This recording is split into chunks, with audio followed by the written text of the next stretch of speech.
একজন হাঁটু গেড়ে চোখের পানি ছাড়া শুরু করছে, দোয়া শুরু করছে, আল্লাহ আমি পেশায় রাখাল, সারাদিন ছাগল চড়িয়ে রাত্রিবেলা দুধ আনতাম, সবার আগে আব্বা আম্মারে দিতাম।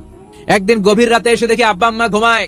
আল্লাহরে ডেকে বলে, আল্লাহ ওই দিন সারা রাত দুধের বাটে নিয়ে মা বাবার শিওরে আমি দাঁড়িয়েছিলাম, ফজরের সময় আব্বা আম্মারে দুধ খাওয়ালাম, তারপরে ছেলে মেয়েদেরকে দিয়েছিলাম, তারপরে স্ত্রীর মুখে দিয়েছিলাম। ওই রাতের ইবাদত যদি তোমার দরবারে ভালো লেগে থাকে, আজকের বিপদের দিনে কেউ বাঁচানোর নাই, তুমি আমাদের বাঁচাও।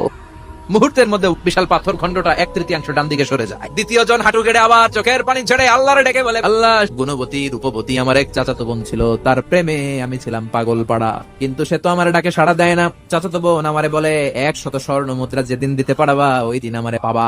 বছরের পর বছর চেষ্টা করে 100 স্বর্ণ মুদ্রা যেদিন পেলাম ওই দিন চাচাতো বোনের কাছে গেলাম। সে পাইছে স্বর্ণ, আমি পাইছি তারে। গোপনে একটা রুমের ভেতরে ঢুকলাম, দুজনে জামা কাপড় খুলে ফেললাম, পাপ কাজ শুরু করবো। ইন দা মিন টাইম আমার চাচাতো বোন আমারে বলে, ও আমার চাচাতো ভাই, আল্লাহরে ভয় কর। আমি মুহূর্তে তোমার ভয়ে জামা পড়ে ওই রুম থেকে চিৎকার মেরে বেরিয়ে গিয়েছি। আজকে যেই বিপদে আছি তুমি বাঁচাও।